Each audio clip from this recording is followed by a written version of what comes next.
Hey everyone, CPO here, and today is a rear sway bar kind of a day. That's right, this rear sway bar is going into my 2019 Golf R, along with the adjustable end links they have specifically designed to deal with this firm and soft setting on this adjustable sway bar. So before we get started, come over to the bench, I'll show you why I liked this one. It is a heavy duty and heavy bar. Turns out it's a 22.2 diameter solid bar. It does have these little shoulders for the bushings. I like that. And then it's adjustable. You have a soft and a firm. The firm is the inside and the soft is the outside. So other than the thickness and springiness of the sway bar, its firmness can be controlled by leverage.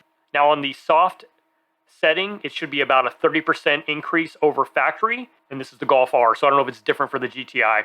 And then the stiff setting or the firm setting should be about 52% increase over factory. All right, I also like that it comes with these billet brackets and bushing, and these also have Zerk fittings, which means they're greasable so you can maintain them. So I like that. And it comes with a hardware kit, new bolts and washers for mounting the bushing brackets, and then some grease. Now these are the Dynamic Plus adjustable rear sway bar links. And so not only are they adjustable for height, they're also adjustable inside the lower control arm, whether or not you're going to be using the firm or the soft setting. With it biased towards the front, that will align better with the firm hole setting in the sway bar, and with it biased towards the rear, it will align with the soft setting. They're not serviceable, but they are sealed in a boot, and I like that, and they should be better long-term for street use than the spherical style end links. All right, in order to get under here, I'm going to jack the vehicle up and put it on jack stands just on the rear. Eventually, I'm going to move to using ramps so that I can put the weight of the vehicle on the tires.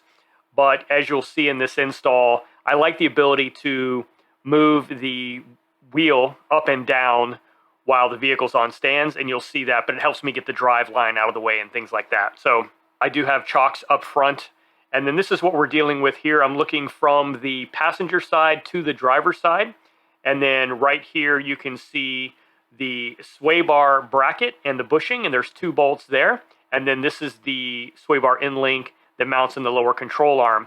Now, because I'm replacing the end link and the sway bar, I'm going to remove them at the same time. You do have this leveling sensor here. If it gets in the way, you can remove it with two bolts. I left it in place. It wasn't in the way at all. All right, so a 10 millimeter triple square to loosen up the top, and I'm just loosening these up, and then you'll see I can get to them a little bit easier using a combination of a swivel and a wobble extension, getting past the control arm there. And then I'm just zipping off the bottom nut from the end link. Now you can see here I'm raising the tire just a little bit so that I can get access to this top bolt. Again, the drive line was in the way on this one. So just jacking the tire gently. I'm not putting any weight on the jack. I'm just lifting, I'm compressing the spring basically. So you want to be careful with that. You don't want to take it off the jack stand. Just enough to get it loosened up, and then I can pop it back down. And again, zipping off the nut that's holding the end link to the control arm. Now I'm popping off these factory brackets just to give me some room to move here and loosen everything up so that I can get this out. Another point here is you may want to drop your exhaust a little bit. I do this to install. I didn't actually need to drop the exhaust at all to get the factory one out. I did have to do it though to get the new one in, so you may as well just do it now, but I'll show you how I did that here in a second. These are basically like locked in there just because of all the tension, so I zipped it out with the impact and then used a hammer and an old screwdriver just to break this out of there so that it can come free. And did that. This is the driver's side. Going back to the passenger side, we're looking at it from the rear. Again, zipping it off. There's not a lot of tension left on this because the other one is now loose. And but I did need to hammer it from the bottom just to get it popped out of there. And then, yeah, I was just able to work this out of here, again, the exhaust right now is still completely bolted up. So it's a little puzzle. If you like puzzles, it might be fun to try. It wasn't too difficult to get it out. But again, I had to drop the exhaust a little bit anyway to get the new one in. I just couldn't get it in, even without the end links connected. It's thicker and just wasn't as easy to puzzle into there. So yeah, you may as well just drop the exhaust and save yourself the trouble. All right, so these Zerk fittings, I always check Zerk fittings to make sure that they're actually tight. I've gotten a few products that have Zerks that were just like hand threaded on there and not really tightened down. So this is a 7mm, and like I said, I'm just tightening them down to make sure they're snug in there. Now I'm going to add some grease to the bushings. It comes with 2 packets of grease. I'm basically using a half a packet on the inside, and then I'm also going to lubricate the outside, and I'll show you that here in a second. So I'm just using a half packet to get it sort of lubricated on each of these bushings. You can see here, it doesn't take a lot. And then I'm going to grease using the Zerk fitting anyway, so this is just for install. All right, here's where I'm dropping the exhaust on both sides of the muffler. You can see there's that 13mm. Just drop it down a little bit. You don't have to release it all the way. Now here's where I put some of that extra grease for the bracket. And I am using blue thread lock. This just happens to be a gel, but it's a blue thread lock gel. Pretty much anything that doesn't have a lock nut gets thread lock. That's pretty much my rule of thumb on this type of stuff. You want that stuff to be in place and stay there. So now I'm just loosely fitting these in. I'm not tightening them or torquing them down completely until I get everything sort of set up here. But I will eventually torque them even before I do the final assembly, just because with these things lubricated, you've got plenty of movement left and right, and then in rotationally for the sway bar. There's the shoulders there that will sort of keep it centered. So now I'm adding the anti-seize that comes with the end links, putting it on the threads, and then just threading on that lock nut. So now I'm just greasing. I'm using a high temperature synthetic grease. So I don't think it has to be anything fancy. It just needs to be something that can handle high temps. So I'm going to go ahead and grease these just until it starts to squirt out of the side of the bushing. All right, now for the end link install, what I'm going to do is rest the vehicle on these ramps. So while I have it up on jack stands, I'm just lifting up gently from the control arm to raise the tire so that I can rest it onto the ramp. And it's facing backwards to make it easy for me to remove the jack stand. If I was facing forward, I wouldn't be able to get the jack in there. So now on both sides, the vehicle is completely resting on the springs, and that's what you want to help adjust for preload. And remember, got chocks here, so safety first, folks. The other thing I'm going to do before I get started is just sort of rock the vehicle to settle the springs. I'm done kneading the exhaust down, so I'm going to go ahead and torque that back up. Torque spec on that was 20 Newton meters for that one.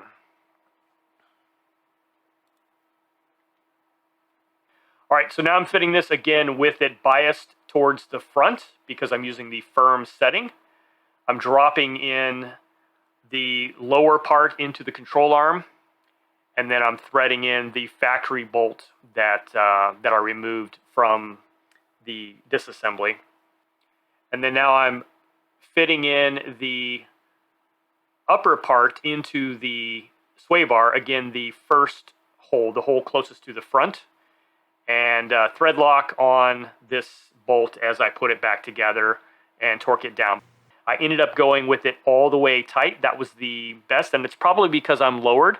I think if you weren't lowered, you would have a few turns open. Every vehicle is going to be different. That's why they're adjustable. Now you can get crazy with adjusting preload. You can bias preload one way or the other. You can preload for a driver and a passenger, or whatever you want. I take the pretty much the easy approach, which is I'm going to go for the shortest level of interaction as I can.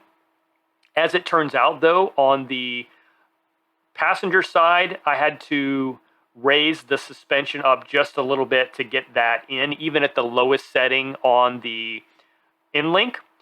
So I've essentially got a little bit of preload there, but I think whenever I get into the vehicle on the driver's side and add some weight there, my 175 pounds will offset that. So the preload will probably be equalized, actually, the way it is. So I'm not going to overthink this too much unless I experience any particular issues.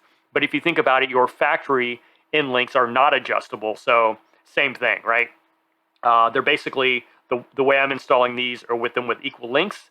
And if it turns out preload adjustments are something that I want to play with, I can always do that later. So the only thing I can't do is really show you very well, unfortunately, tightening these up. I am tightening them with a wrench. This is a 17 millimeter. There is a torque spec for this, but I can't actually get a torque wrench on it because my spring's in the way, and I don't really want to take everything down and out and try and do it out of the vehicle. So I'm just hitting it pretty hard with the wrench and putting a good amount of oomph on that. Again, that's a lock nut on the top. And then the bottom nut here gets thread locked because it's not a lock nut. And then I'm going to torque it down. You can go online and get the instructions for both the InLinks and the Swaybar itself. Okay, here I am torquing these. The torque value on these are 28 Newton meters. All right, now that that's all done, I'm basically it. I've tightened everything down. I've thread locked anything that didn't have a lock nut. And now I'm just going to get the vehicle off of these ramps. Yeah, unfortunately, I can't just drive off of them. That would be fun. Anyway, lifting this up to clear and then dropping, this is the passenger side. And then the last thing I have to do is to drop the driver's side. And that's it. I did take it out for a test run. No clanks, no knocks. The whole purpose of this is to remove body roll and understeer. And based on my quick test drive, I feel like it's doing its job. I don't notice a difference in normal driving, which is key, right? It only shows up, this mod, when you're actually like cornering and giving it some G-forces in the corners. So yeah, pretty stoked. Thanks for watching, guys. I'll catch you on the next one.